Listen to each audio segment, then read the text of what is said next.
Handicapper Steve here, handicapping the racing from Cheltenham Racecourse here on Saturday. It is January the 28th, 2017. I'm going to look at the big races on today's program, basically all the graded races.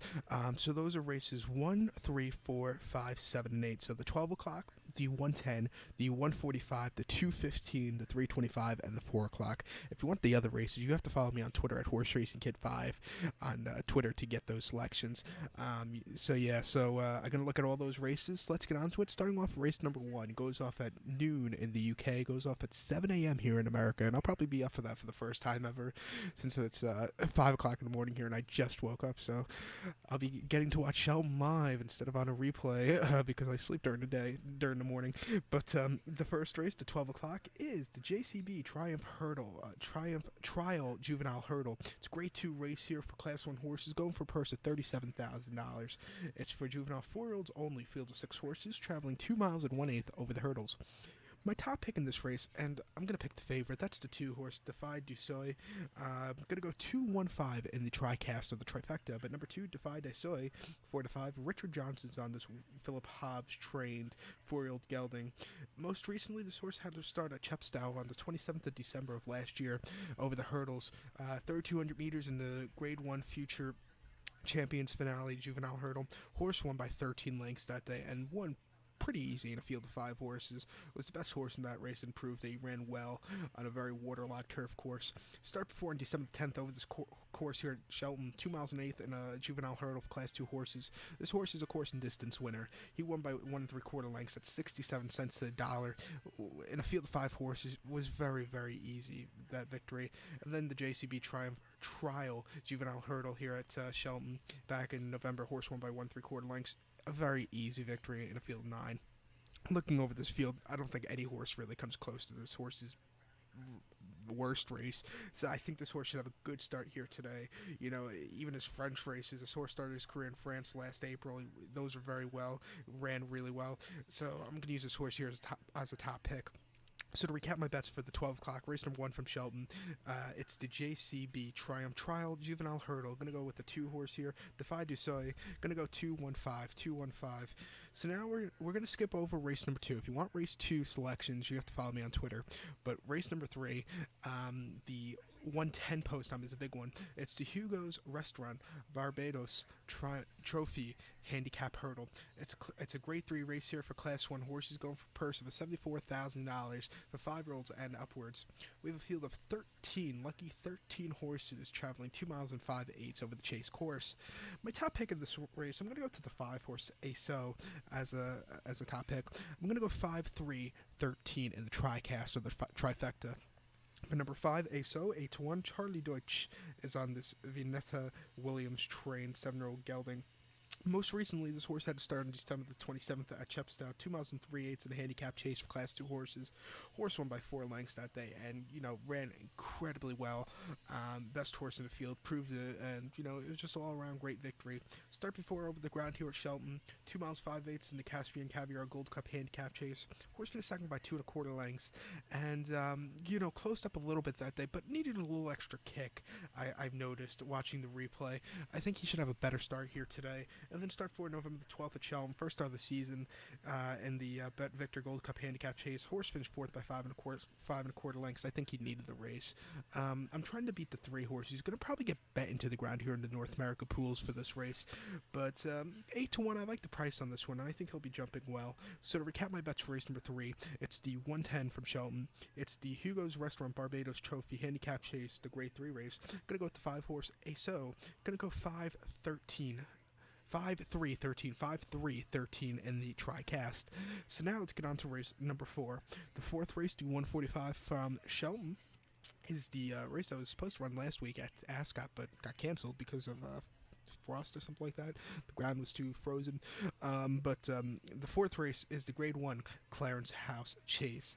It's for Class 1 horses, going for a purse of $86,000. We have a field of 7 horses traveling 2 miles over the chase course. And I believe this race was run at Cheltenham in the past also because it got canceled at Ascot and they had to run it here. I believe 2005 they ran it. I think in 2000 12 or 13 they ran it here at Cheltenham. But it's a great race. This has always been one of my favorite races on the calendar for the jump season at Cheltenham in the UK. Normally at Ascot, but now it's at Cheltenham this year because it got cancelled last week. But you have a very good horse in this running, and that's the 6 horse Unda. So I'm going to use it as a top pick. I'm going to go 6-4-5 in the TriCast. But number 6 Unda, so 1-2 favorite here with Ruby Walsh for Willie Mullins. Most recently, this horse had his first start of the season on 7th-3rd at Sandown, a mile 15/16 in the Tingle Creek Chase.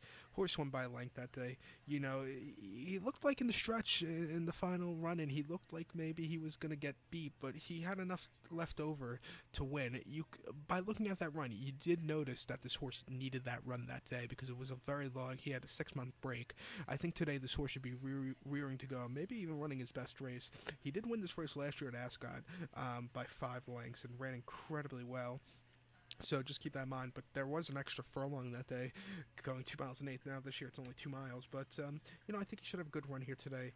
Start before in France at Auteuil on June the 12th, and 3 miles and 1/8 in the Prix Halles d'Auteuil. My French is horrible, so just pardon that. Horse just didn't do anything. Finished 6 by 15 lengths. It just got beat by better horses that day. And then he won a race at Auteuil and back on May 21st, 2016 in the Prix La Barca hurdle. Horse won by 8 lengths. Very nice race over the hurdles that day.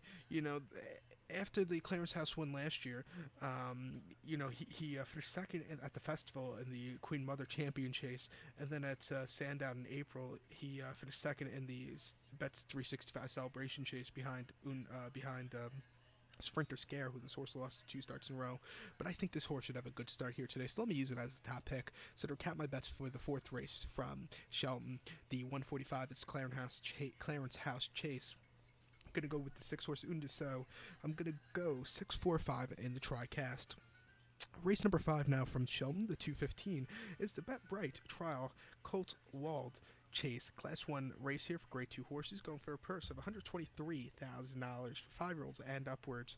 Field of 7 horses traveling the distance of ground of 2 miles and 1/8 over the Chase course.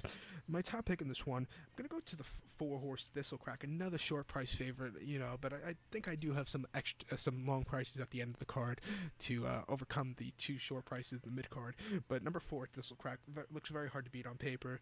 This is my top pick. I'm going to go 4-2-1 in the TriCast, and I'm probably going to play a $10 TriCast this race because if I play for the minimum $1 here in the States, it's going to pay $3. So if you play for $10, you'll maybe make $30. But number 4, Thistlecrack, Tom Scudamore is on this Colin Tizard trained 9-year-old gelding. Most recently in the King George Chase at Kempton on Boxing Day. Horse won by 3 1/4 lengths, beating Q Card, and I had Q Card that day. But this horse just ran incredibly well. Very good run over the Chase that day, and only his 4th showing over it. He's undefeated he over the Chases, and he ran well that day. Just an all-around great race. Start before November 26th, Newbury, 2 miles and 7/8, and the Grade 2 Bet 365 Novice Chase. Horse won by 8 lengths that day. Another 13 cents to the dollar favorite. Ran incredibly well at Cheltenham over this course, 3 miles of Novice Chase back in November. Horse won by 3 1/4 lengths easy, and then he won Novice Chase. He won at the festival last year, winning the Rhino World Cup, won the Liverpool Stayers Hurdle at Aintree last year. He's a very good horse. Out of 18 lifetime starts, he's lost, he's won 13 times, so he's lost just a handful of times. I think he'll have a good start here today. He looks very hard to beat on paper. So to recap my bets for race number 5, the 215 from Cheltenham, it's the Bet Bright Trial Colts Wald Chase. Gonna go with the 4-horse Thistlecrack. Gonna go 4-2-1. 4-2-1 in the TriCast. And we're going to skip over race number 6 to cross country handicap. We're going to head over to race number 7 instead. The 7th race is another great race, like all of them on today's program, Cheltenham. 7th race, the 325. It's the Neptune Investments Management Classic Novice Hurdle. It's for Class 1 horses, going for the Grade 2 race here, going for a purse of $37,000 for novice 4-year-olds and upwards. Field 10 horses traveling the distance of ground of 2 miles and 1/2 over the hurdle course. And my top pick, I'm going to go to the 6-horse Keep in Line with Wayne Hutchinson. I'm going to go 6-9-3 in the TriCast. But number 6, Keep in Line, 5-1. Wayne Hutchison on this Alan King trained 5-year-old gelding. Most recently, the horse had to start at Ascot on the 16th of December of 2016, 2 miles in the Sky Bet Supreme Trial Novice Hurdle. This horse finished third by 4.5 lengths that day, and he didn't have he was weakening in the run-in. He needed that race, I think. I think today over the Cheltenham course where he should have a good run. Start before Cheltenham, 2 miles over the hurdle in the Sky Bet Supreme Trial Novice Hurdle. Horse finished fourth by 3.25 lengths. Again, the run-in wasn't the best for this horse. Really couldn't keep up with them. And then he won on October 25th novice hurdle by 6 lengths with Hutchinson up. Very easy victory. This horse was running over the flat earlier last year in 2016, actually in UAE and Maidan and Stayers kind of races. Didn't do that well. I think this horse should run well here today, and I think his last two were okay. Just the run-ins were bad on this one. He was jumping good. If he jumps good today and has a decent run-in, of course, this horse is going to win. So, to recap my bets for race number 7, the 325 from Cheltenham's Neptune Investment Management Classic Novice Hurdle. Going to go with the 6-horse Keep in Line. Going to go 693. So now let's get on to race number 8. The 8th race is the final race I'm going to look at. The 4 o'clock post time. It's the GalliardHomes.com Cleve Hurdle. It's a grade 2 race here for Class 1 horses, going for a purse of $71,000. We have a field of 15 horses traveling 3 miles over the hurdle. And my top pick, I'm going to go to the 5-horse Ballet Optic. I'm going to go 5-4-7. The 4-horse is going to be getting bet into the ground. So I think this 5-horse is at 4-1 in the morning line right now. I think this horse could maybe get up to 10-1 here in the States, and that's saying something. But number 5, Ballet Optic. 4-1, Richard Johnson's on this Nigel Twiston Davies trained 7-year-old gelding. Most recently at Ascot on the 17th of December, 3 miles in the long walk hurdle. Horse didn't finish that day. He fell, and it was a disappointing fall because he was running okay up until then, but he's coming to run another day. I think he should do well here today. Start before at Newbury, November the 25th, actually my birthday. 3 miles in the Bet365 long distance hurdle. Horse finished second by 6 lengths and had nothing that day. Really couldn't catch the winner, who ran incredibly well, who was the 4-horse. And then at Weatherby on October 29th in the Bet365 hurdle, horse again, he fell that day. It was a fairly wet ground. But he did win 2 races to start. He won a race at the beginning of the season at Chepstow on October the 8th, 2 miles and 7/16 in the Silver Trophy handicap chase. Horse won by 1/4 lengths. First start of the season, ran incredibly well, and he won his last start at Aintree last year in the Sefton Novice Hurdle. Horse won by a neck, just getting up there. I think this horse can maybe beat the 4-horse. I'm going to take my chances. So to recap my bets for race number 8 from Shelton, it's the GalliardHomes.com Cleve Hurdle. Going to go with the 5-horse here. Going to go 5-4-7 in the TriCast of the trifecta. So good luck to all, and follow me on Twitter at HorseRacingKid5. Good luck, everyone.